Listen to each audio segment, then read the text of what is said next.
The fever came like a thief in the night, stealing her voice first, then her strength, until Tessa Vale could do nothing but lie in her narrow bed and fight for every shallow breath. She'd woken 3 days ago with a scratching throat and a mild headache, nothing she couldn't push through during her shift at the university library. By evening her skin had been hot to the touch, her limbs heavy as stones. By the second morning she couldn't stand without the room spinning violently, and her roommate had called an ambulance. The hospital had kept her for 12 hours, pumped her full of fluids and antibiotics, then sent her home with instructions to rest and return if her condition worsened. It had worsened. Her fever spiked to dangerous heights, her throat closed until even swallowing water felt like dragging razors down her esophagus, and the weakness spread through her body like poison until lifting her hand required monumental effort. Her roommate Sarah had wanted to take her back to the emergency room, but Tessa had shaken her head weakly. She'd already maxed out her insurance deductible this year after a car accident in March. Another hospital stay would bury her in debt she'd never escape. So she stayed in bed, drifting in and out of feverish dreams, her body trembling with chills despite the 3 blankets piled over her. She didn't know when he first appeared. One moment she was alone in the darkness of her room, moonlight filtering weakly through her curtains, and the next a figure stood beside her bed. Tall, impossibly tall, with hair the color of fresh snow that fell to his shoulders in waves that seemed to catch and hold the silver light. His skin was pale as marble, luminous in the darkness, and his eyes were the deep crimson of old wine, ancient and knowing. He wore black clothing that seemed expensive beyond measure, tailored perfectly to his lean, powerful frame. Tessa tried to speak, to ask who he was or how he'd gotten into her apartment, but her ruined voice produced only a faint wheeze that turned into a racking cough. Pain exploded through her chest and throat. The stranger's expression shifted, something that might have been concern flickering across his regal features. He moved with fluid grace, kneeling beside her bed until those crimson eyes were level with hers. "Be still," he said, and his voice was like velvet dragged across stone, rich and deep and commanding. "Don't try to speak. I know you cannot." Tessa's heart hammered against her ribs, fear cutting through the fog of fever. She should scream, should try to run, but her body wouldn't obey even the most basic commands. She was helpless, utterly at this stranger's mercy, and some instinct whispered that he was dangerous in ways she couldn't begin to comprehend. He reached out slowly, giving her time to see the movement, and pressed the back of his hand against her forehead. His skin was cool, blessedly cool against her burning flesh, and she found herself leaning into the touch without meaning to. "You're dying," he said quietly, matter-of-factly as though commenting on the weather. "Your fever has damaged your throat badly, and your body is failing to fight the infection. Another day, perhaps 2 at most, and you'll slip away." Terror spiked through her, sharp and clarifying. She made a small sound of distress, the only protest she could manage. The stranger tilted his head, studying her with those unsettling red eyes. "I could help you," he said. "I could end this suffering in moments. But you must choose. Nod if you want my help. Remain still if you wish me to leave you to your fate." Tessa's mind raced despite the fever's hold. This had to be a hallucination, some fever dream conjured by her dying brain. Men didn't look like this, didn't move like predators, didn't have eyes the color of blood. But the cool pressure of his hand against her forehead felt real, and the weakness in her limbs was undeniably genuine. If this was real, if he could truly help her, then she would be a fool to refuse. She nodded, a tiny movement that took all her remaining strength. Something flickered in those crimson eyes, gone too quickly to identify. Satisfaction, perhaps, or something darker. He stood in one smooth motion and moved to her bedroom door, turning the lock with a soft click. When he returned to her bedside, he shrugged out of his black coat, revealing a crisp white shirt beneath that seemed to glow against his pale skin. "This will hurt," he said, not unkindly, "but only for a moment. Then you'll feel better than you have in days, I promise you." Before Tessa could process his words, he sat on the edge of her bed and gathered her into his arms with shocking gentleness, cradling her against his chest as though she weighed nothing. She felt the solid strength of him, cool and unyielding, and then his hand was in her tangled hair, tilting her head to expose the vulnerable column of her throat. Understanding came too late. His fangs pierced her skin with surgical precision, 2 sharp points of pain that made her body go rigid. She tried to struggle, but his arms held her effortlessly, and then the pain transformed into something else entirely. Warmth flooded through her veins, spreading from the point where his mouth sealed over her throat, and with it came a strange euphoria that pushed back the fever's misery. Her muscles relaxed, her breathing eased, and for the first time in days she felt no pain at all. He drank from her with careful control, measured and precise. and she felt her consciousness starting to dim at the edges. Just when she thought she might slip away entirely, he withdrew his fangs and pressed something to her lips. "Drink," he commanded, and she tasted copper and salt, rich and vital. Blood, his blood.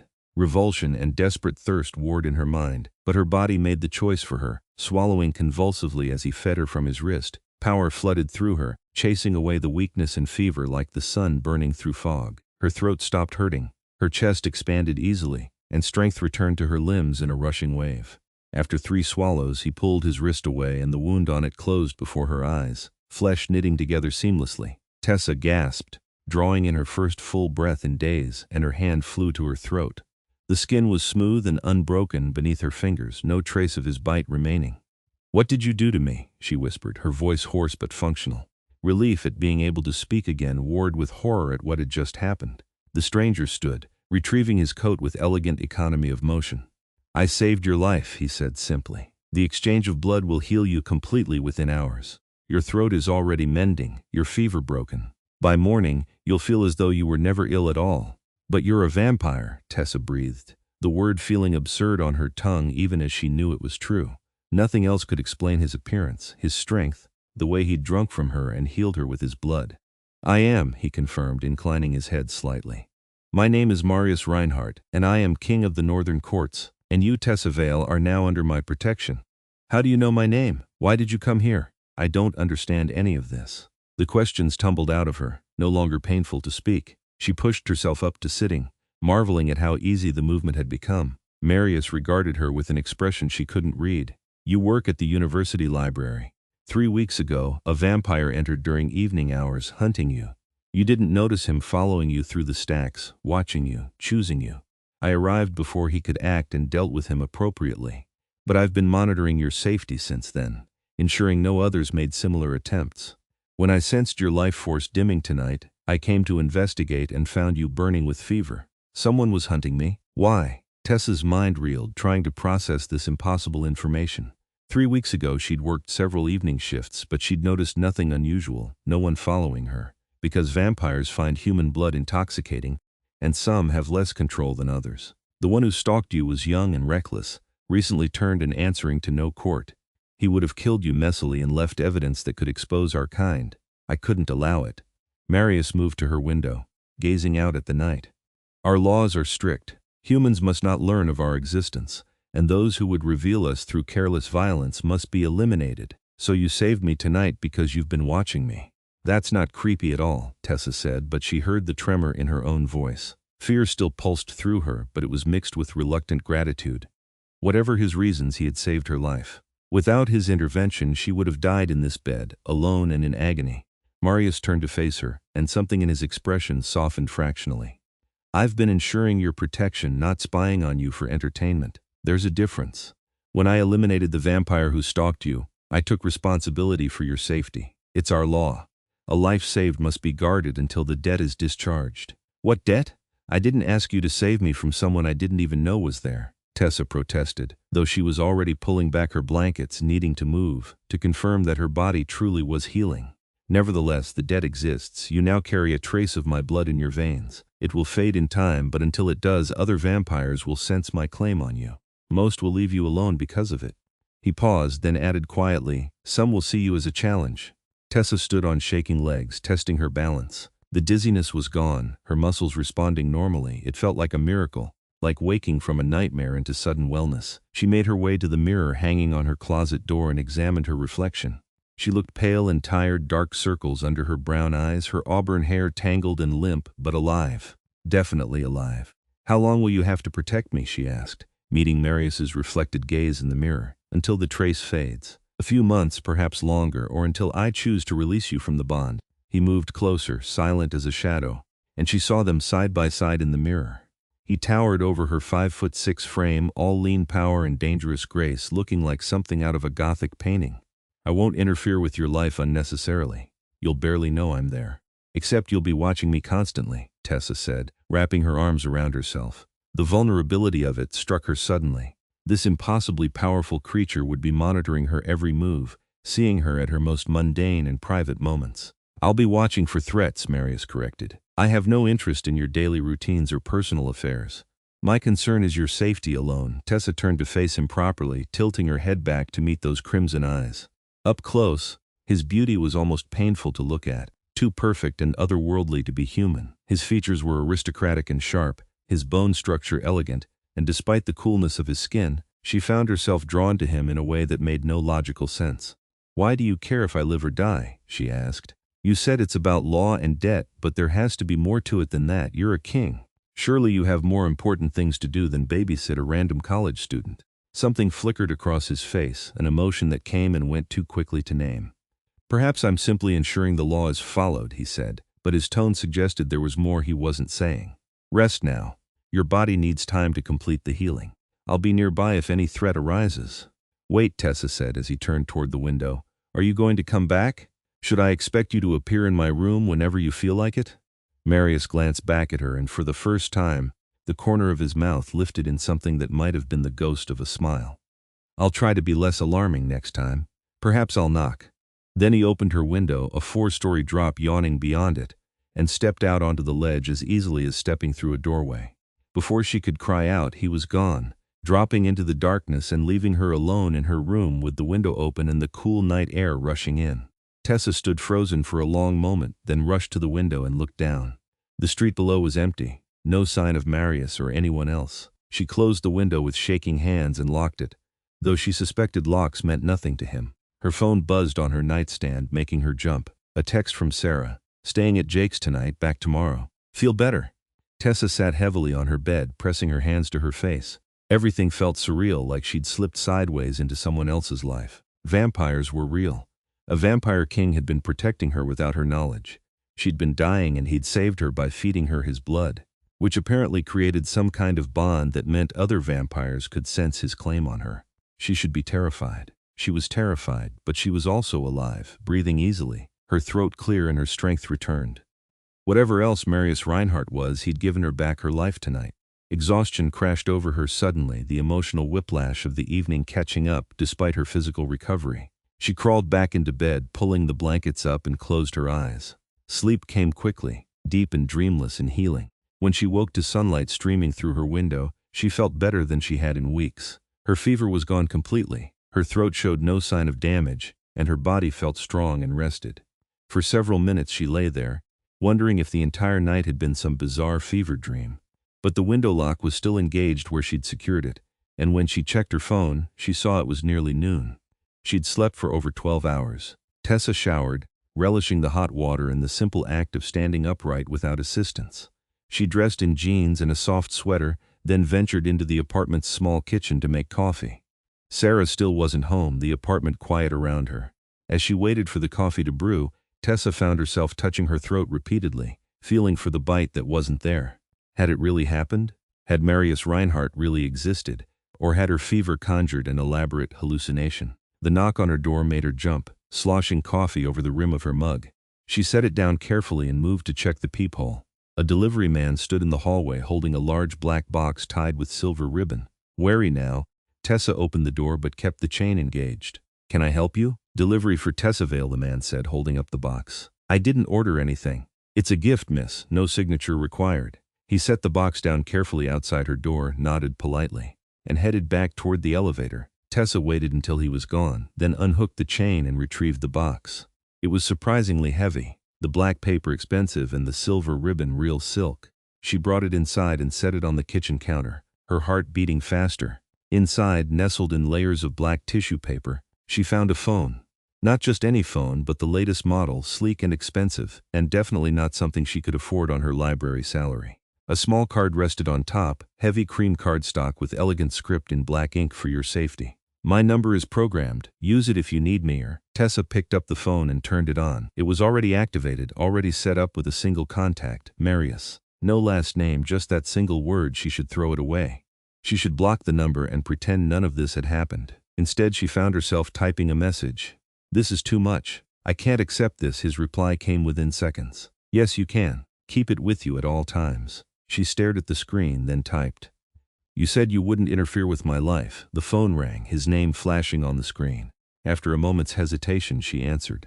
"Ensuring you have a way to reach me isn't interference," Marius said without preamble. his voice doing strange things to her pulse even through the phone.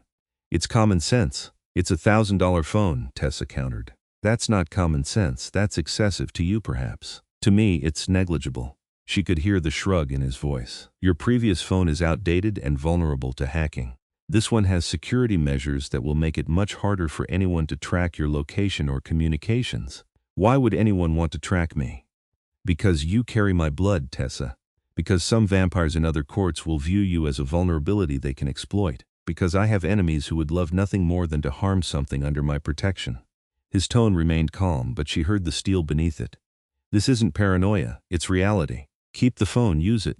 That's not a request. The dominance in his voice should have angered her, but instead it sent a shiver down her spine that had nothing to do with fear. You're very used to giving orders, she said. I'm a king. Giving orders is what I do. A pause. Are you feeling well? No lingering effects from the fever? The question surprised her with its gentleness. I'm fine. Better than fine, actually. I feel completely normal. Good. Another pause, longer this time. I should tell you that the next few days may be difficult. Other vampires will begin to sense my blood in you, and some may approach you to investigate. Don't engage with them. Don't invite them anywhere or go anywhere isolated with them. If anyone makes you uncomfortable, call me immediately. How will I know if someone's a vampire? Tessa asked, moving to her living room window and looking out at the sunny afternoon. You all don't exactly wear signs. You'll know. The blood bond gives you enhanced instincts where we're concerned. You'll feel it. A cold recognition in your gut when you're near one of us. Trust that instinct. This is insane, Tessa muttered, pressing her forehead against the cool glass. Yesterday my biggest problem was a fever. Today I'm apparently caught up in vampire politics because you decided to save me. Would you rather I'd left you to die? Marius asked, and there was no challenge in the question, only curiosity. No, Tessa admitted quietly. No, I wouldn't. I just need time to adjust to all this. Take what time you need. I'll be nearby if you require anything. He paused again. Tessa, I meant what I said. You're under my protection. Nothing will harm you while that remains true. You have my word. Something in his voice made her throat tight. Why does that matter so much to you? Perhaps I'll tell you someday, he said softly. Then the line went dead. Tessa lowered the phone, staring at it. She should be freaking out, should be running to the police, or a therapist, or anyone who might help her process this impossible situation. Instead, she saved Marius's number to her favorites, plugged the expensive phone in to charge, and finished her coffee while trying to figure out what her life had become. The next 3 days passed in strange normalcy. Tessa returned to work at the library, fielding concerned questions from her supervisor about her health and assuring everyone she was fine. She went to her classes, studied for upcoming exams, met Sarah for lunch at their usual campus cafe. On the surface, everything was exactly as it had been before the fever. But underneath, Tessa felt the changes. She sensed things she'd never noticed before, a heightened awareness that made her skin prickle when certain people passed too close. Twice she experienced the cold recognition Marius had described, a visceral certainty that the person nearby wasn't human. Both times she'd clutched her new phone and hurried away, her heart racing. The vampires hadn't followed her, but she'd felt their eyes tracking her movement, assessing her. She didn't call Marius, though she came close several times. The knowledge that he was watching, that he was somehow nearby even when she couldn't see him, became oddly comforting rather than creepy. She found herself wondering about him at odd moments. What he was doing, where he stayed during the daylight hours, what his life as a vampire king entailed. On the fourth night, he appeared again. Tessa was studying in her room, textbooks spread across her bed, when she felt that cold recognition sweep over her. She looked up to find Marius standing by her window, which she knew she'd locked. He wore different clothes tonight, still all black but more casual, and his white hair was pulled back at the nape of his neck. You really need to stop breaking into my apartment, Tessa said, but she was already closing her textbook, her pulse quickening at the sight of him. I knocked. You were too focused to hear. Marius moved closer, his crimson eyes scanning her face. You've encountered others of my kind. I can sense your fear. I didn't engage with them just like you told me. They didn't follow me or anything. Tessa stood, suddenly self-conscious in her pajama pants and oversized university sweatshirt. Next to his elegance, she felt rumpled and plain. Good, you're learning. He reached out slowly, the same way he had when she was fevered, and touched her cheek with cool fingers. The blood bond is strengthening. You're more sensitive to our presence now. Is that normal? Tessa asked, not pulling away from his touch despite every self-preservation instinct screaming that she should. It varies. You seem particularly attuned. His thumb brushed her cheekbone, a gesture so gentle it made her breath catch. "How are you handling all this?" "I'm terrified and confused and way out of my depth," Tessa admitted. "But I'm alive, which beats the alternative. So I'm coping." Marius's expression softened in that subtle way she was learning to recognize. "You're stronger than you know. Most humans who learn of our existence either break from the knowledge or become obsessed with it. You've done neither. Give me time, I might still have a breakdown," Tessa said, trying to lighten the intensity of the moment. "So why are you here? Is something wrong?" His hand dropped away from her face, and she immediately missed the cool touch. "I need to explain something about the blood bond. There are aspects I didn't tell you before, things you should know." Warning bells went off in Tessa's mind. "What kind of things?" Marius moved to her desk chair and sat, a gesture that seemed designed to make him less imposing. It didn't entirely work. "The blood bond creates a connection between us. You've already noticed the enhanced awareness. But it goes deeper than that. You'll begin to sense my emotions if I'm nearby, and I'll sense yours. You'll know if I'm in danger, and I'll know if you're in distress. The bond acts as a tether between us." Tessa sank down onto her bed, processing this. "For how long?" "Until the blood is fully metabolized. Usually 3 to 6 months, though the emotional echoes can last longer." He met her eyes steadily. "I'm telling you this because you'll start feeling things that aren't entirely your own. It can be disorienting if you don't understand what's happening." "Can you feel what I'm feeling right now?" Tessa asked, her cheeks heating. "Flashes of it. Your fear, your curiosity, your attraction." He said the last word calmly, as though it was a simple fact rather than something that made her want to sink through the floor in embarrassment. "The bond doesn't lie, Tessa. We'll both be aware of each other's emotional states whether we wish it or not." "That's incredibly invasive," Tessa said, wrapping her arms around herself. "Yes," Marius agreed simply. "I'm sorry, I couldn't let you die, and saving you this way was the only option available. The bond is an unavoidable consequence. You should have told me this before," Tessa said. But she heard the lack of real anger in her own voice. How could she be angry when he'd saved her life? "Would it have changed your decision?" Marius asked quietly. Tessa thought about that, then shook her head. "No, I still would have chosen life." "Then I'm not sorry I saved you. Only sorry that the bond will cause you discomfort." He stood, moving with that liquid grace that marked him as something other than human. "I'll try to shield my emotions from you as much as possible. It's difficult but not impossible." "What about mine?" Tessa asked. "Can I shield them from you?" "With practice, perhaps. But you're human, your emotions run hot and strong. They'll be harder to contain." He moved toward the window again, preparing to leave. "Marius, wait." Tessa stood, taking a step toward him. "What happens when the bond fades? Will you still protect me? Or am I on my own after that?" He turned back, and something flickered in those ancient crimson eyes. "That depends on many factors. The political situation in my court, whether you still need protection, whether you wish me gone from your life entirely." He paused. "Whether the bond has created something neither of us anticipated." "What do you mean?" Tessa asked, her heart beating faster. "The blood bond has been known to forge deeper connections. Attraction can become something more significant. Humans and vampires have formed lasting relationships through such bonds, though it's rare and complicated." His gaze held hers. "I'm not suggesting that will happen with us. Only that you should be aware it's possible. Have you ever formed that kind of bond before?" The question slipped out before Tessa could stop it. "No, I've saved humans before, created temporary bonds for their protection. But none have ever progressed beyond duty." He tilted his head slightly. "Why do you ask?" "I don't know," Tessa admitted. "Maybe because I need to understand what I'm feeling. If this attraction is real or just a side effect of vampire blood." "It's both," Marius said, moving closer again. "The blood enhances what's already there, but it doesn't create feelings from nothing. If you're drawn to me, there's a genuine foundation beneath it. The bond simply amplifies the connection."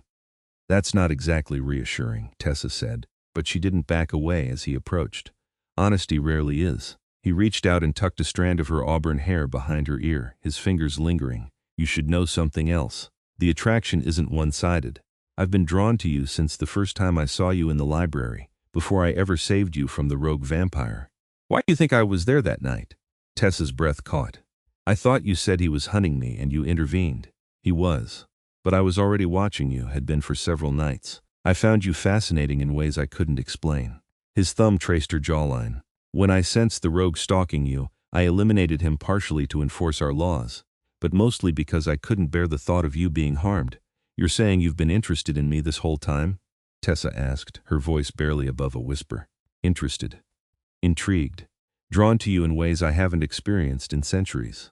Marius's hand cupped her face fully now, his crimson eyes intense. The blood bond didn't create my feelings, Tessa. It only made them impossible to hide. I don't know what to do with that information, Tessa breathed. You don't have to do anything. I'm simply being honest. He leaned closer, his cool breath ghosting across her lips. But if you wanted to act on this attraction, I wouldn't stop you. Tessa's logical mind screamed warnings, but her body was already responding, swaying toward him. This is crazy. You're a vampire king. I'm a graduate student who works at a library. We don't make sense. Very little about my life makes sense, Marius murmured. Perhaps that's why you're so refreshing. She closed the final distance between them, pressing her lips to his in a kiss that sent electricity racing through her veins. He responded immediately, his arms coming around her and pulling her close against the solid coolness of his body. The kiss deepened, his control absolute even as she felt the hunger beneath it, the careful restraint that kept her safe. When they finally broke apart, Tessa was breathing hard, her fingers clutched in his black shirt. I'm not sorry I did that. Neither am I, Marius said, his voice rougher than before. But we should be careful. The blood bond will intensify everything between us. It's easy to lose perspective, to mistake amplified emotions for something deeper than they truly are. Is that what you think this is? Tessa asked, pulling back slightly to meet his eyes. Just amplified emotions? I think it's too soon to know for certain. I think we both need time to understand what's happening between us. He caught her hand, pressing it against his chest where a heart should beat but didn't. But I also think you're extraordinary, and I want to explore this connection regardless of the complications. That's probably the most honest thing anyone's ever said to me, Tessa said, a slight laugh escaping her. I'm very old, Tessa. I've learned that dishonesty only creates greater problems. He lifted her hand to his lips, pressing a cool kiss to her knuckles. I should go. Dawn approaches, and I need to return to my court before sunrise. Where is your court? Tessa asked, reluctant to let him leave beneath the city. There's an entire network of tunnels and chambers that most humans never learn exist. My chambers are there, protected from sunlight and designed for comfort. He moved to the window, opening it silently. I'll come again tomorrow night if you're willing. I'm willing, Tessa said. But Marius, what happens if this gets complicated? If other vampires find out about us? Then I'll handle it. You're under my protection, remember? That hasn't changed. He stepped out onto the ledge, balanced perfectly 4 stories above the ground. Lock the window behind me. Try to sleep. Then he was gone, dropping into the darkness with supernatural grace. Tessa locked the window with shaking hands and pressed her forehead against the glass. She'd kissed a vampire king. She was developing real feelings for an immortal creature who'd saved her life and bound himself to her through blood magic. Her life had become a gothic romance novel, and she had no idea how to navigate it. But as she climbed into bed and pulled the blankets around herself, she found she was anticipating tomorrow night rather than dreading it. Whatever else Marius Reinhardt was, he made her feel alive in ways she'd never experienced before. That had to mean something. The following week blurred together in a surreal mix of normal daytime routine and extraordinary nighttime visits. Marius came to her every night after sunset, always arriving through her window despite her offers to simply let him in through the front door. They talked for hours about his long life and her ordinary one, about vampire politics and human concerns, about art and history and philosophy. He was wickedly intelligent, centuries of learning evident in every conversation, but he never made her feel inferior or ignorant. They also touched, carefully at first and then with growing confidence. Kisses that left her breathless, his hands in her hair and hers exploring the cool planes of his body. He never pushed for more, his control absolute, but Tessa felt the hunger in him, the desire he kept leashed for her safety. Why haven't you tried to feed from me again? She asked one night, curled against his side on her bed while he traced patterns on her arm with cool fingers. Because feeding is intimate and you're not ready for that level of vulnerability, Marius said simply. When we shared blood before, you were dying and had no choice. Now you do, and I won't take that choice from you. What if I wanted you to? Tessa asked, tilting her head back to meet his crimson eyes. Then I'd need to be certain you understood what you were offering. Blood sharing between vampires and humans who are emotionally connected creates an even deeper bond. It's not something to undertake lightly. His fingers stilled on her arm. Why do you ask? Because I want to understand all of you, and feeding is part of who you are. Tessa sat up, turning to face him properly. You've been so careful with me, so controlled, but I want to know the vampire side too, not just the gentleman who visits me at night. Marius studied her for a long moment. Most humans fear that side of me. I'm not most humans. You said that yourself. Tessa reached out and touched his face, her fingers tracing the sharp line of his jaw. I trust you not to hurt me. Your trust is a precious gift, Marius said quietly. Very well, but we do this properly, with full understanding of the consequences. Over the next hour, he explained the intricacies of blood sharing in detail, the way it would deepen their bond, the pleasure and danger inherent in the act. He was brutally honest about the risks, about how easy it would be for him to take too much if his control slipped, about how addictive the sensation could become for both of them. If we do this, there's no going back, he warned. The bond will become permanent, not fading with time. You'll be tied to me for the rest of your natural life and possibly beyond if you choose transformation someday. And you'd be tied to me too? Tessa asked. Yes, a blood bond of that depth goes both ways. Marius took her hands in his crimson eyes serious. I won't lie to you, Tessa. I want this. I want you bound to me in every possible way, but only if it's truly what you want, not something you're agreeing to because you feel obligated or because the bond is clouding your judgment. Tessa thought about it. Really thought about it, examining her feelings with as much objectivity as she could manage. Yes, the blood bond amplified her emotions, made everything feel more intense. But beneath that there was genuine affection, real trust, and growing love for this complicated ancient being who'd chosen to save her life. I want it, she said firmly. I want the bond and I want you.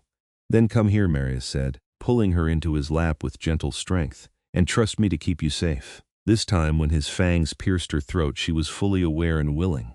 The pain was sharp but fleeting, replaced quickly by waves of pleasure that rolled through her body in a rhythm matched to his drawing pulls.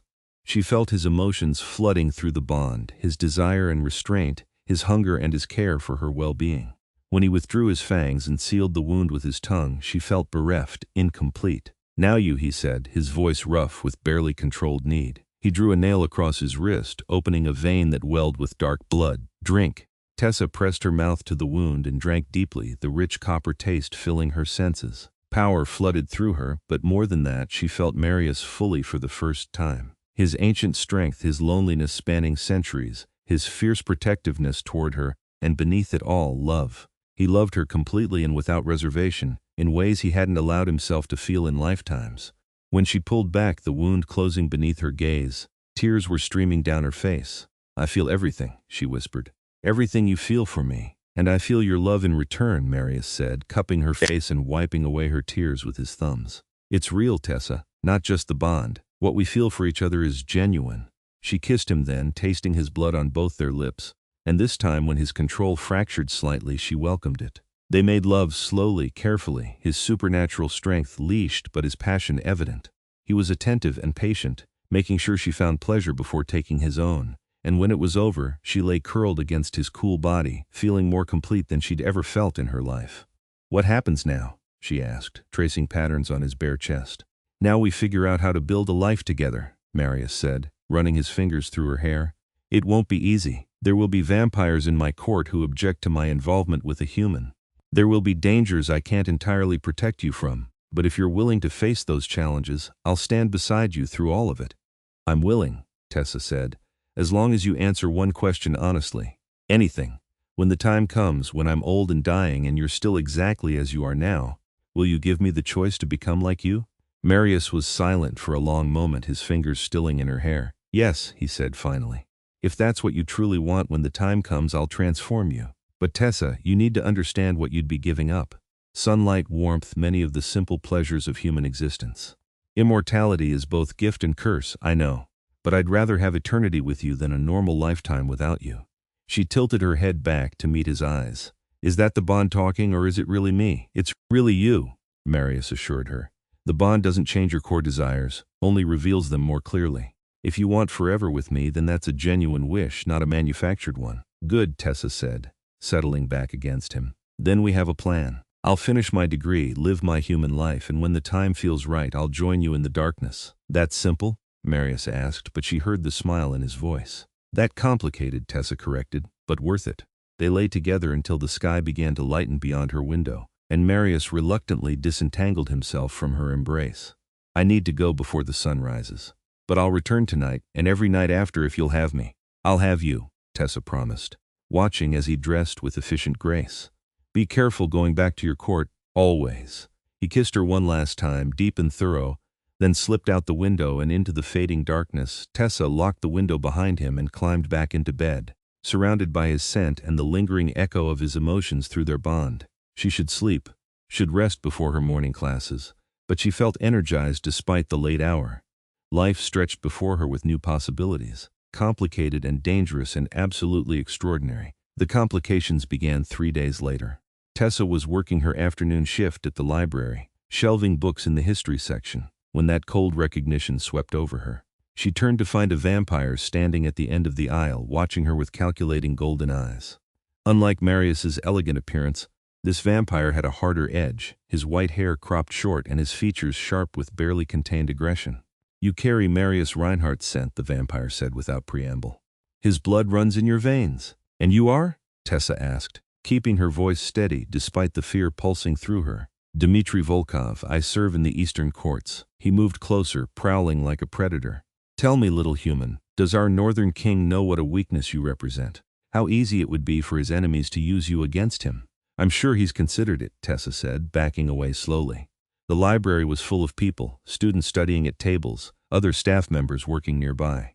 Surely this vampire wouldn't try anything in such a public place. Has he? Dmitry moved faster than her eyes could track, suddenly close enough to touch. Or is he too infatuated to think clearly? The great Marius Reinhardt, brought low by a human girl. It's almost poetic. "If you harm me, he'll destroy you," Tessa said, more confident than she felt. "Perhaps. Or perhaps he'll be too slow, and I'll deliver your corpse to the Eastern king as proof that Marius has grown weak." Dmitry reached out, his fingers brushing her throat where Marius had fed from her. "Such soft skin, I can see why he's tempted, Dmitry." The voice cut through the aisle like a blade, cold and absolute with command. Marius stood at the other end, his crimson eyes blazing with fury, his entire posture radiating lethal intent. He must have felt her fear through the bond and come immediately, crossing the city in broad daylight somehow. "Marius," Dmitry said, pulling his hand back from Tessa but not retreating. "I was simply introducing myself to your pet human. She is not a pet, she is mine, and you will leave her alone or I will remove your head from your body." Marius moved forward, placing himself between Tessa and the Eastern vampire. "Return to your court and tell your king that if he sends another vampire to threaten what's mine, it will be considered an act of war." "The Eastern courts aren't afraid of you, Reinhardt," Dmitry said, but he was backing away now, recognizing the threat in Marius's stance. "They should be. Now leave before I forget that killing you here would cause problems for both our courts." Dmitry shot Tessa one last assessing look, then turned and walked away with deliberate slowness, a show of disrespect that made Marius's jaw clench. When the Eastern vampire was finally out of sight, Marius turned to Tessa, his hands gentle as they framed her face. "Are you hurt? Did he harm you in any way?" "No, I'm fine. Just scared."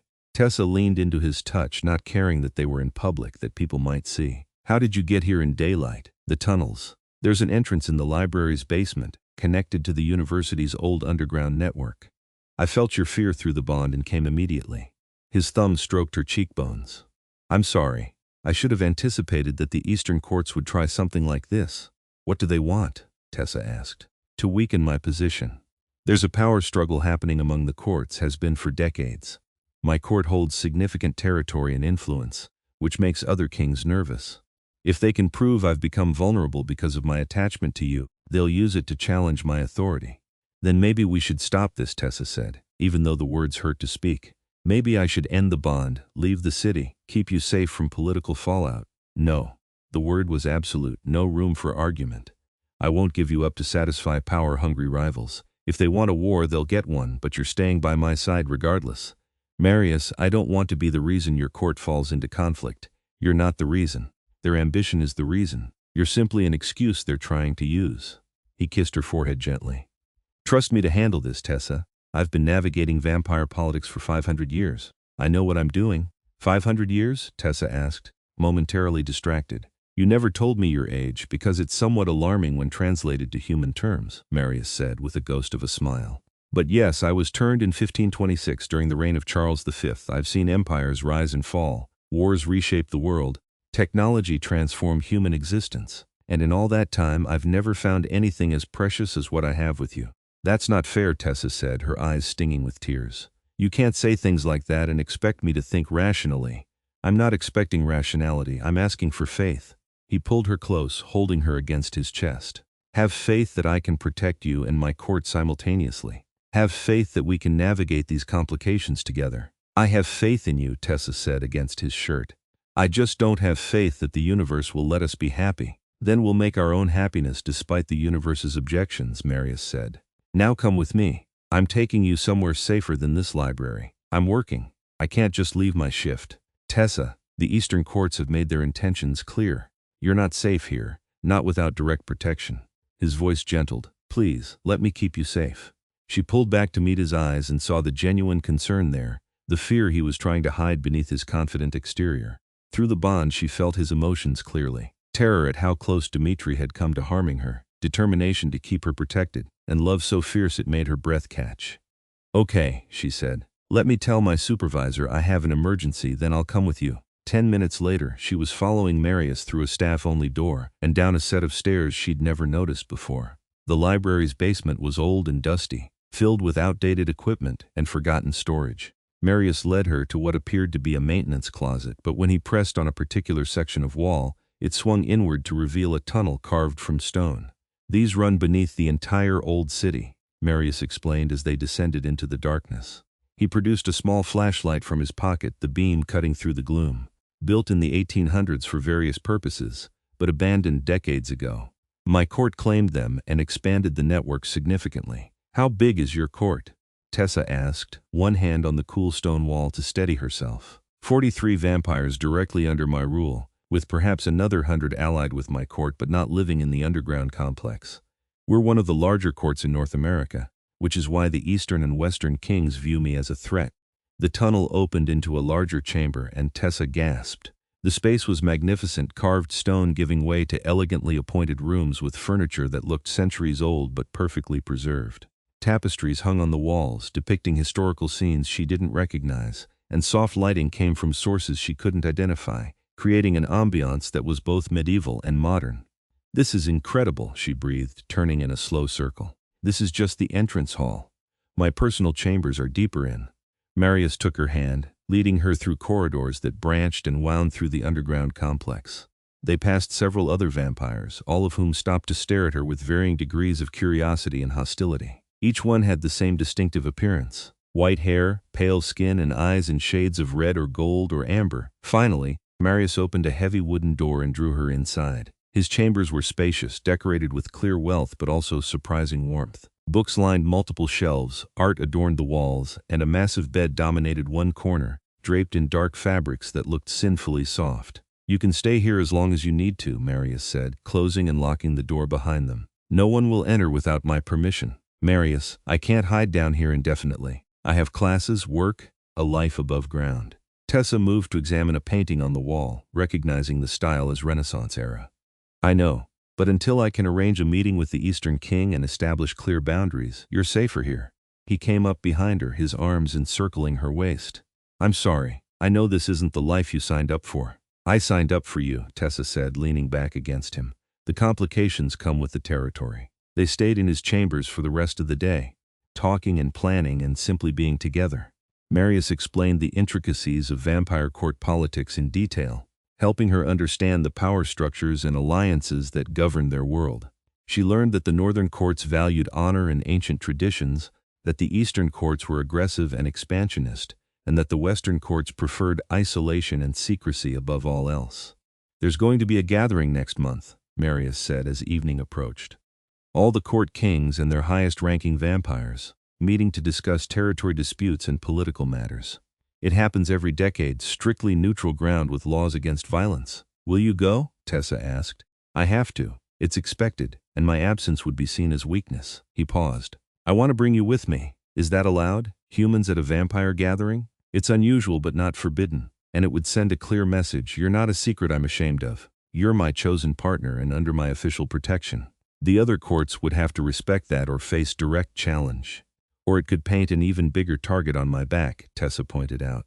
Perhaps, but hiding you won't make you safer long term. The Eastern courts already know about you, and word is spreading. Better to establish your position officially than let rumors and speculation run wild. His arms tightened around her. I won't force you to attend, but I think it's our best move. Tessa considered it, weighing the risks and benefits. If I go, will you teach me what I need to know? Protocols, proper behavior, how to navigate vampire politics without making a fatal mistake. Of course, we have a month to prepare you. Marius turned her in his arms, his crimson eyes serious. I won't let anything happen to you, Tessa. You have my word as a king and as your partner. Then I'll go, Tessa decided. If it helps protect both of us long term, I'll face a room full of vampire royalty. That's my brave human, Marius murmured, pressing a kiss to her temple. Now come, you must be hungry. I'll have food brought to my chambers. The next month passed in intense preparation. Tessa split her time between her surface life and Marius's underground court, learning vampire customs and protocols with the dedication she usually reserved for her academic studies. She discovered that vampire society operated on complex honor codes and subtle power plays, where every word and gesture carried weight. Marius was a patient teacher, drilling her on proper forms of address, acceptable topics of conversation, and how to deflect inappropriate questions without giving offense. He also introduced her to key members of his court, establishing her position clearly. Some welcomed her warmly, others remained coldly polite, but none dared challenge her place by Marius's side. She also continued her human life, though with modifications. Sarah had finally met Marius, and after her initial shock wore off, she'd become a staunch supporter of the relationship. If he treats you well and makes you happy, I don't care if he's a vampire or a space alien, Sarah had declared. Tessa's professors were less understanding about her occasional absences, but her grades remained strong enough that they didn't press too hard. The night of the gathering arrived with ceremony and tension. Marius dressed in formal court attire, black velvet coat with silver embroidery, crisp white shirt, tailored trousers that looked expensive beyond measure. His white hair was loose around his shoulders, and he wore a silver circlet that marked his status as king. For Tessa, he'd provided a gown that took her breath away, deep burgundy silk that draped elegantly, with silver embroidery at the bodice that matched his coat. She'd never worn anything so fine, never felt so much like she was playing a role rather than living her real life. You look like a queen, Marius said when she emerged from his bathing chamber, his eyes darkening with appreciation. I look like I'm playing dress-up, Tessa countered, but she couldn't help smoothing her hands over the silk. You look like you belong at my side, which is the truth. He offered his arm formally. Ready? No, but let's go anyway. The gathering was held in a massive underground chamber beneath an old cathedral neutral ground that no single court controlled. Vampires filled the space, hundreds of them, all dressed in varying levels of formal splendor. The white hair and pale skin created a sea of ghostly elegance, broken only by the different colored eyes and the occasional human servant or blood source moving through the crowd. Conversations died as Marius entered with Tessa on his arm. Every eye turned to assess her, and the weight of their collective attention made her want to flee. But she kept her head high, her hand steady on Marius's arm, and walked beside him as though she had every right to be there. Marius Reinhardt, a voice called from across the chamber.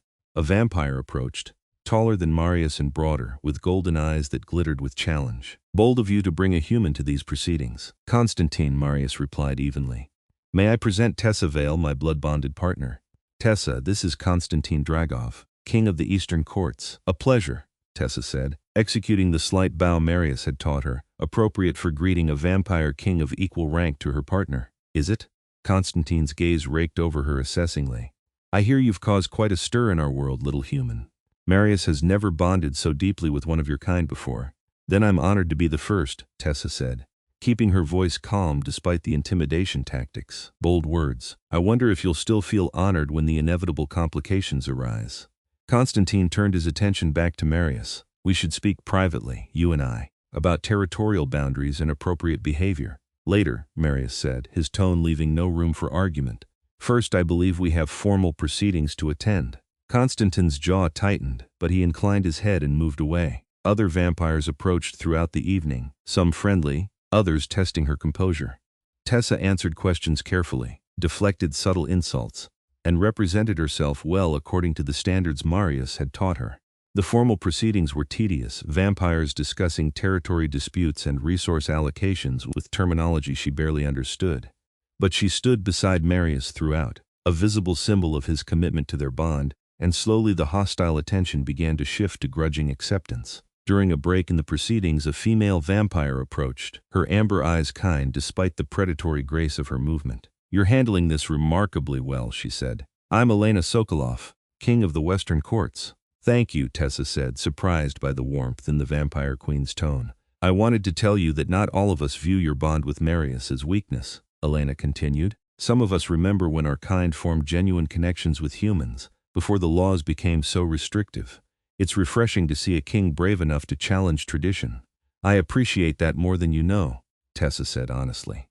If you ever need assistance or simply want to talk to someone who understands the complications of being involved in court politics, you may reach out to me. Elena handed her a small card with elegant script. My courts are always open to you. After Elena moved away, Marius leaned down to whisper in her ear. You've made an ally. Elena is respected among all the courts and her approval will help sway others to accept you. Is that why she approached me? Tessa asked. Perhaps. Or perhaps she genuinely sees something in you worth befriending. Elena has always been the most progressive of the court kings. His hand found hers, fingers intertwining. How are you holding up?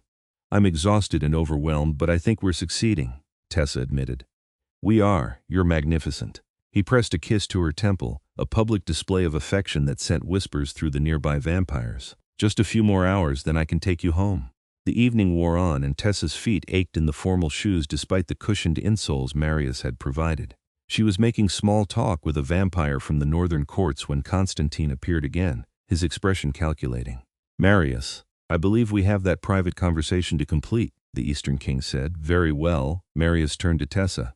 Stay here. I'll return shortly. Actually, I'd like to speak with your human as well, Constantine said, his golden eyes fixed on her. Unless you don't trust me to be alone with her. It was a trap, Tessa realized. If Marius refused, it would look like he didn't trust the Eastern King to honor the gathering's non-violence laws, which would be a serious insult. But if he agreed, he'd be leaving her alone with a vampire who'd already demonstrated hostility toward their bond. I trust the gathering's laws will be respected, Marius said carefully. Tessa, if you're comfortable. She wanted to say no, wanted to stay safely at Marius's side, but she understood the game being played. Of course, she said, keeping her voice steady. Constantine led them to a private chamber off the main hall, warded by magic that made Tessa's skin prickle as she crossed the threshold. Marius stayed close to her side, his hand on the small of her back, protective and possessive. Let's be frank, Constantine said once the door closed behind them. Your bond is causing instability among the courts. Vampires are questioning whether deep connections with humans should be permitted, whether our old laws against such relationships should be enforced more strictly. The laws permit blood bonding for protection purposes, Marius said. What Tessa and I have developed beyond that is between us and violates no established codes. Technically true, Constantine conceded, but you know as well as I do that laws are interpreted based on political climate. If enough kings decide your relationship threatens our way of life, they'll find justification to act against it. Is that a threat? Marius's voice dropped to a dangerous purr. It's a warning. I'm not your enemy, Reinhardt, despite what you may think.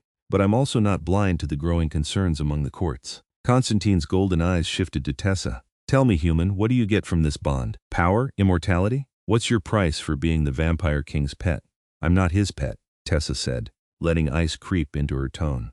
And I'm not gaining anything except the chance to be with someone I love. That's enough. Love, Constantine repeated, as though tasting the word. Such a human concept.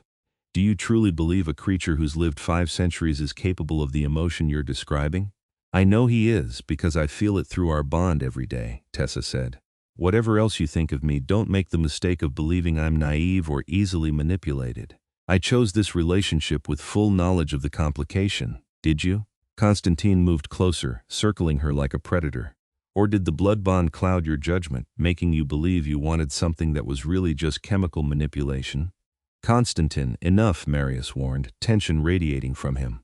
I'm simply trying to understand, the Eastern King said. Because if this bond is genuine, if your human truly loves you freely and completely, then perhaps I've misjudged the situation. But if there's even a fraction of doubt, if the bond has created a false connection, then we have a problem. Tessa took a breath, calling on all the diplomacy Marius had taught her. The bond amplifies emotions but doesn't create them. I was drawn to Marius before he saved my life, before any blood was exchanged. What we have now is deeper and more intense than it might have been naturally, but the foundation is real. And yes, I love him, completely and without reservation. If that makes me foolish in your eyes, so be it. But it's the truth. Constantine studied her for a long moment, then turned to Marius. She's stronger than she appears. I can see why you're drawn to her. He moved to the door, pausing with his hand on the handle. I'll speak with the other Eastern Court vampires. Make it clear that your bond is officially recognized and not to be interfered with. But Marius, understand this. If your relationship with this human creates problems that spill over into court politics, I won't hesitate to act. Keep your house in order. Always do. Marius said coolly. After Constantine left, Tessa sagged against Marius, her knees suddenly weak. That was terrifying. You were perfect, Marius said, holding her close. You faced down an ancient vampire king without flinching and made him respect you. I'm incredibly proud. I just want to go home, Tessa admitted. Back to your chambers, away from all these eyes and political games. Soon, Marius promised. The formal proceedings are nearly over. Then I'll take you home and we can leave all this behind for a while. True to his word, the gathering concluded within the hour. Marius made his formal farewells, Tessa at his side, and they finally escaped the cathedral's underground chamber. The walk back through the tunnels felt like shedding a heavy weight, and by the time they reached his chambers, Tessa was ready to collapse. I need to get out of this dress, she said, fumbling with the fastenings at her back. Marius helped her, his cool fingers efficient with the delicate closures. When the gown finally pooled at her feet, Tessa stepped out of it and immediately felt better. She changed into the comfortable clothes she'd left in his chambers, while Marius shed his formal coat and circlet. That went better than I hoped, he said, pulling her down onto his bed and wrapping around her protectively. Constantine's official recognition means the Eastern courts won't move against you openly.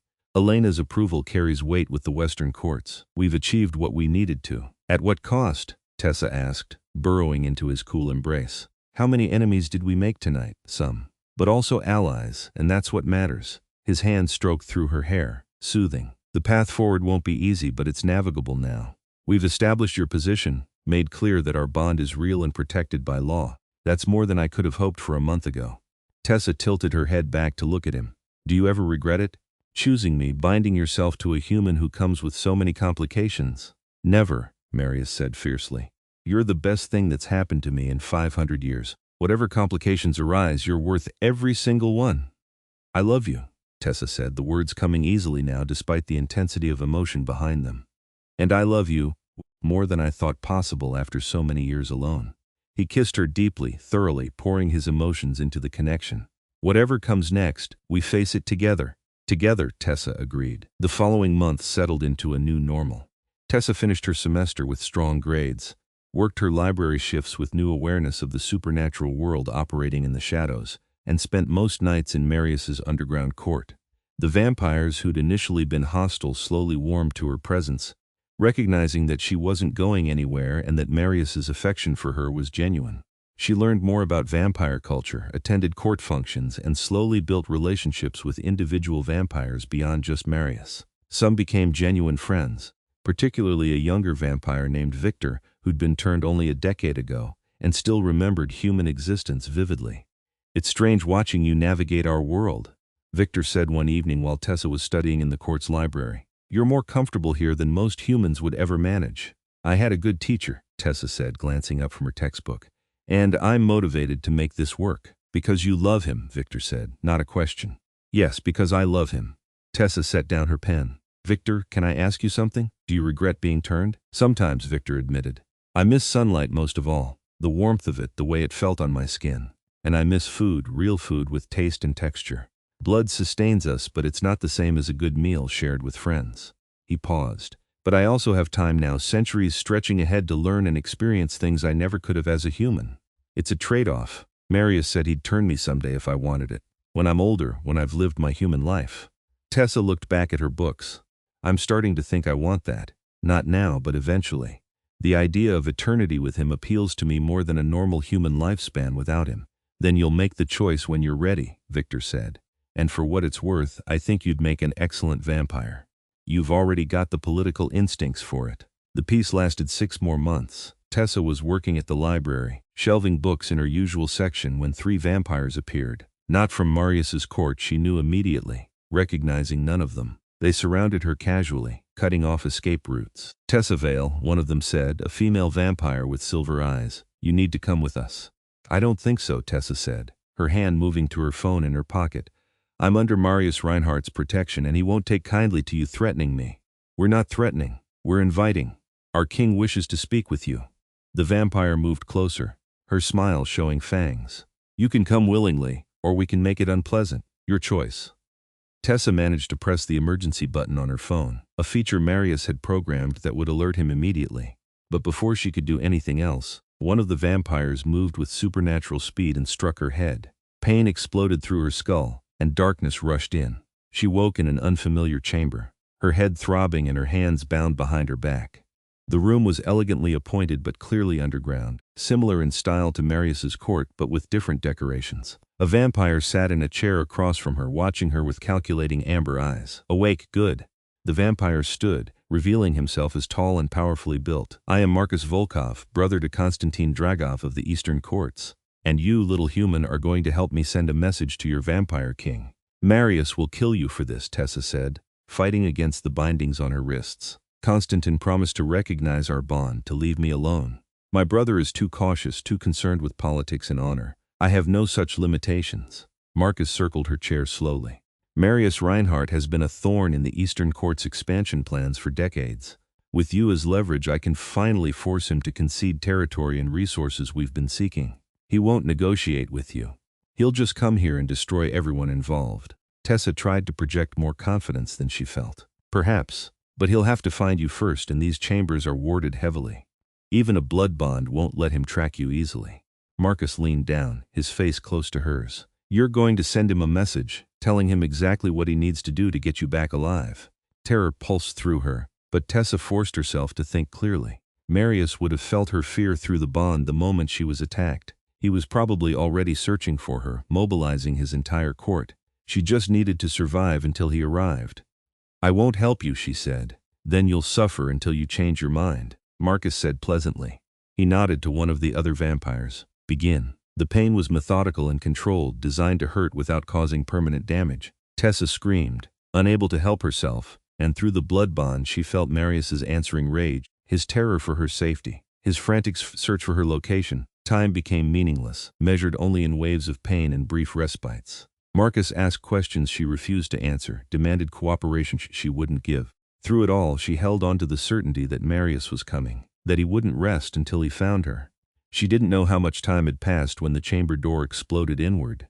Marius stood in the doorway, his crimson eyes blazing with fury, his fangs extended, looking every inch the deadly predator he was. Behind him she glimpsed other vampires from his court, armed and ready for violence.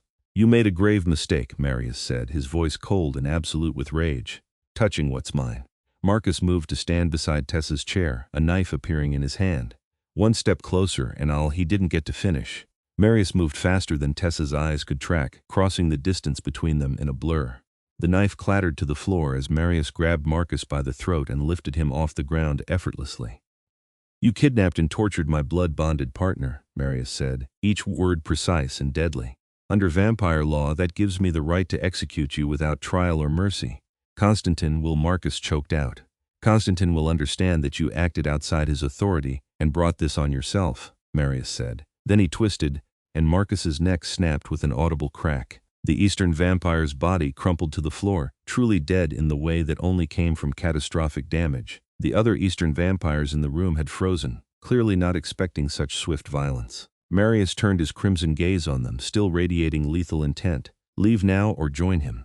They fled. Marius immediately moved to Tessa, his hands gentle as they freed her from the bindings and examined her injuries. "I'm sorry," he said, his voice rough with emotion. "I should have protected you better. I should have anticipated this." "You came," Tessa said, her voice hoarse from screaming. "That's what matters." He gathered her carefully into his arms and carried her out of the chamber. The walk back to his court was a blur, but she was aware of his vampires surrounding them protectively, forming a guard that radiated violence to anyone who might think of interfering. In his chambers, Marius laid her on his bed and immediately began healing her injuries with his blood. The pain faded as she drank, replaced by the familiar rush of his power through her veins. When the worst of the damage was repaired, he held her close, his entire body trembling with emotion. "I felt your terror through the bond," he said against her hair. "I've never been so afraid in 500 years. The thought of losing you, of failing to protect you, you didn't fail, you saved me." Tessa clung to him, drawing comfort from his solid presence. "Is this going to cause problems with the Eastern courts? Konstantin will be furious that I killed his brother, but he'll also understand that Marcus violated every protocol by kidnapping you. The law is on my side." Marius pulled back enough to cup her face, his eyes searching hers. "But Tessa, this proves how dangerous it is for you to remain human. You're too vulnerable, too easy to harm and use against me." "What are you saying?" she asked, though she thought she knew. "I'm saying that if you're truly committed to eternity with me, perhaps we should accelerate the timeline. Turn you now while you're still young and healthy, and remove the vulnerability of your mortality. His thumbs stroked her cheekbones. I'm not demanding it. If you want to wait, we'll find other ways to protect you. But after tonight, I need you to seriously consider it. Tessa thought about what she'd be giving up. Sunlight, normal food, the human life she'd planned. But she also thought about the alternative, being a perpetual weakness in Marius's defenses, a target for anyone who wanted to hurt him, constantly in danger because of her fragile mortality. If I agree, can I finish my degree first? She asked. I'm so close to graduation, and it matters to me to complete that as a human. Of course. Another 6 months won't make a significant difference. Marius kissed her forehead gently. Think about it. Talk to Victor and the others who've been turned, get their perspectives. This is too important a decision to rush into without full consideration. I don't need to think about it, Tessa said. I already know my answer. After graduation, turn me. Make me like you so we can face eternity together without this vulnerability. Are you certain? Marius asked, searching her face. I'm certain. I love you and I want forever with you. The human things I'll miss don't outweigh what I'll gain. She kissed him, pouring her certainty into the connection. Besides, I'm apparently pretty good at vampire politics. Might as well make it official. Marius laughed, the sound rough with relief and love. That you are. You'll make a formidable vampire, Tessa Vale. Tessa Reinhardt, she corrected softly. If I'm becoming a vampire, I want your name too. Make it official in every possible way. His eyes widened, genuine surprise flickering across his ancient features. You want to marry me? Is that so shocking? We're already blood bonded, already committed to eternity together. Marriage seems like the logical next step. She smiled at his expression. Unless vampire kings don't do marriage. We do, though it's rare. The ceremony is binding in ways human marriage isn't, a magical contract that ties two beings together on a level even deeper than blood bonding. Marius cupped her face with both hands. Are you absolutely sure? Because once we're bound that way, there's no undoing it. Not through death, not through time. We'd be connected forever in the most literal sense. I'm sure, Tessa said. Bond me, marry me, turn me, make me yours in every possible way. Then yes, Marius said, his voice thick with emotion. After graduation, we'll hold the ceremony and I'll turn you. And Tessa Reinhardt will rise as my vampire queen, bound to me for all eternity. Your queen? Tessa asked. Of course. Did you think I'd make you anything less? He kissed her deeply. You'll rule beside me, share my authority and responsibilities. The northern courts will be yours as much as mine. That's terrifying and exhilarating in equal measure, Tessa admitted. You've already proven you can handle it. Tonight, you withstood torture rather than betray me. That kind of strength and loyalty is exactly what a queen needs. His arms tightened around her. But for now, rest. You've been through enough trauma for one evening. Tessa let herself relax into his embrace, feeling safe despite everything that had happened. Through the blood bond, she felt his love for her, fierce and protective and absolute. Whatever challenges lay ahead, they would face them together. The next 6 months passed in careful preparation. Tessa finished her degree with honors, wrote her thesis on medieval literature with new insight gained from actually knowing someone who'd lived through that era, and walked across the graduation stage with Marius watching from the audience, carefully shielded from the afternoon sun by heavy clothing and UV-blocking treatments. The vampire marriage ceremony was held in the court's central chamber, attended by all 43 of Marius's direct subjects and representatives from allied courts.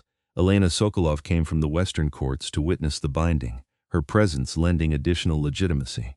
Even Constantine sent a representative, a tacit acknowledgement that the killing of Marcus had been justified under their laws. The ceremony itself was conducted in a mixture of ancient languages, Marius and Tessa exchanging vows that bound them magically as well as emotionally. When the officiant declared them bound, Tessa felt something shift deep in her chest, a connection forming that was different from the blood bond but equally powerful. Now you're truly mine, Marius murmured as he kissed her, and I am yours, forever. The celebration lasted through the night, vampires from multiple courts mingling in rare peace. Tessa danced with her new husband, accepted congratulations from allies and former enemies alike, and felt the weight of her new position settling over her shoulders. She was no longer just the human under a vampire king's protection. She was his queen, his equal partner, with all the responsibilities and authority that implied. As dawn approached and the celebration wound down, Marius led her to his private chambers. Are you ready? He asked gently. Tessa nodded, her heart racing but her decision firm. Turn me. The transformation was less painful than she'd expected. Marius's venom working through her system with purpose and precision. She felt her human body dying, her heart slowing and finally stopping, and then the rush of power as she was reborn as a vampire. Her senses exploded with new information. She could hear conversations 3 chambers away, smell blood and emotion and fear, see in the darkness as clearly as she'd once seen in daylight. When she opened her eyes, the world looked different. Colors were sharper, details more vivid, and Marius was the most beautiful thing she'd ever seen. His crimson eyes met hers, now the same shade of red as his, and he smiled. "Welcome to eternity, my queen," he said. Tessa looked down at her hands, marveling at the pale perfection of her new skin. Her hair, she could see in the mirror across the room, had turned white as snow, cascading over her shoulders in waves. She looked like a vampire queen, powerful and ancient despite having been turned only moments ago.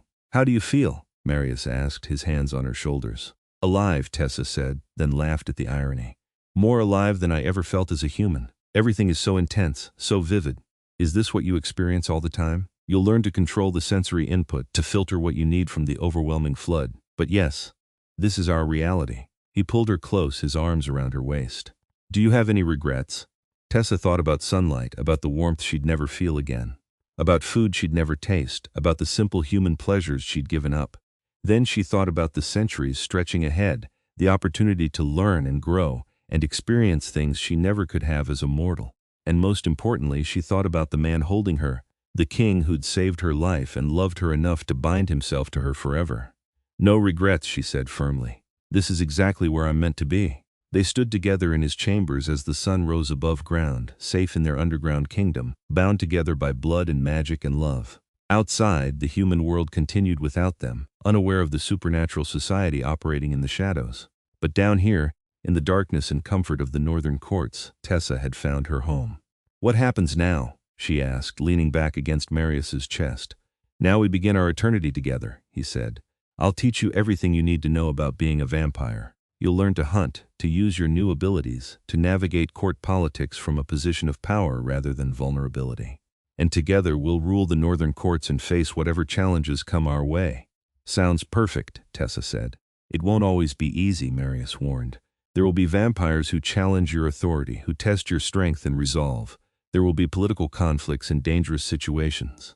Immortality isn't peaceful, I know, but we'll handle it together." She turned in his arms to face him. "That's what marriage means, right? Facing everything together." "Exactly that," Marius agreed, kissing her deeply. As the months turned into years, Tessa grew into her role as vampire queen.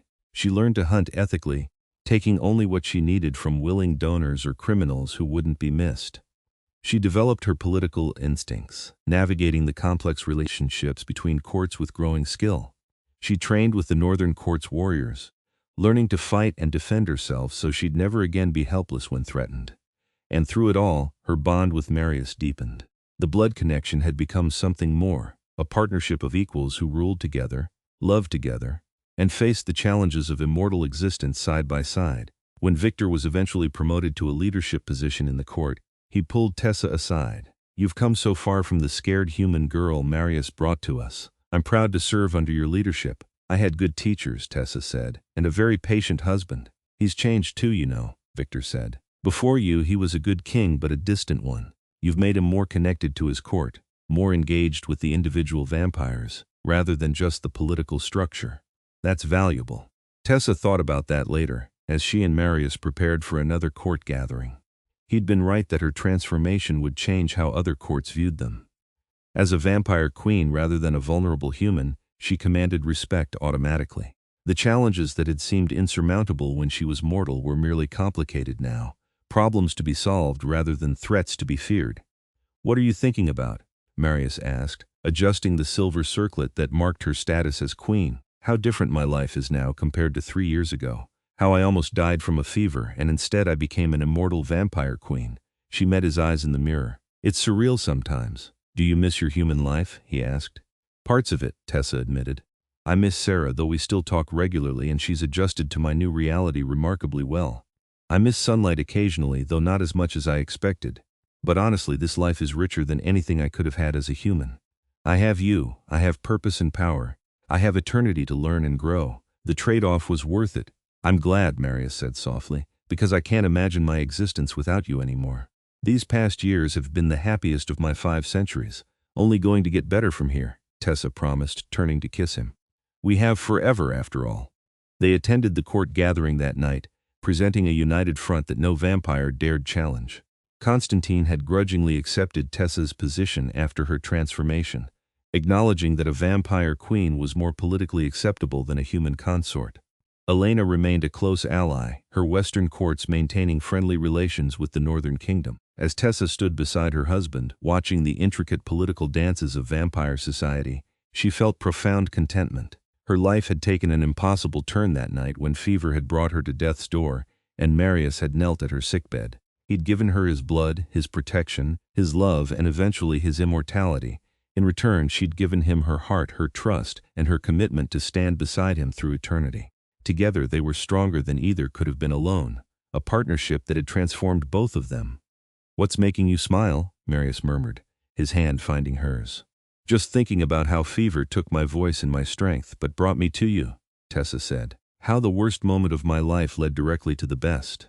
"Fate has a strange sense of humor," Marius agreed, "but I'm grateful for it nonetheless." "As am I," Tessa said, squeezing his hand. "Forever grateful." And as they moved through the gathering, ruling their court with wisdom and strength, Tessa knew that whatever challenges eternity held, they would face them together. The vampire king and his queen, bound by blood and magic and love, living proof that sometimes the most impossible circumstances lead to the most extraordinary outcomes. Their story had begun with fever and desperation, with a dying human and a vampire king willing to save her. It had grown through complications and danger, through political maneuvering and personal transformation.